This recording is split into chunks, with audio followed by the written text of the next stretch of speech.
মাকে এই 3টি কথা কখনো বলবেন না, নয়তো আপনাকে সারা জীবন কাঁদতে হবে। যদি আপনার মা আজও বেঁচে থাকেন তবে এই ভিডিওটি শেষ পর্যন্ত অবশ্যই দেখুন এবং কমেন্টে লিখুন আলহামদুলিল্লাহ। প্রথমত, মাকে বলা আপনি কিছু জানেন না। যখন মা কোনো পরামর্শ দেন তখন তাকে এটা বলবেন না যে আপনি কিছু জানেন না। মনে রাখবেন, যখন আপনি কথা বলতেও জানতেন না তখন তিনিই আপনাকে কথা বলা শিখিয়েছেন। দুনিয়ার সবচেয়ে বড় অভিজ্ঞতা যদি কারো কাছে থাকে তবে তা আপনার মায়ের কাছে আছে।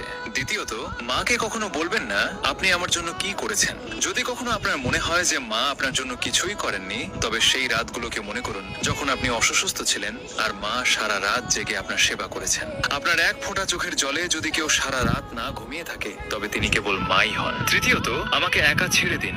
রাগের মাথায় মাকে কখনো বলবেন না আমাকে একা ছেড়ে দিন, কারণ একদিন তিনি সত্যিই আপনাকে চিরদিনের জন্য একা ছেড়ে চলে যাবেন। তখন আপনি চাইবেন কেবল একবার তার সাথে কথা বলতে, কিন্তু তখন অনেক দেরি হয়ে যাবে। যদি আপনার মা বেঁচে থাকেন তবে তার জন্য একটি সুন্দর কমেন্ট অবশ্যই করবেন।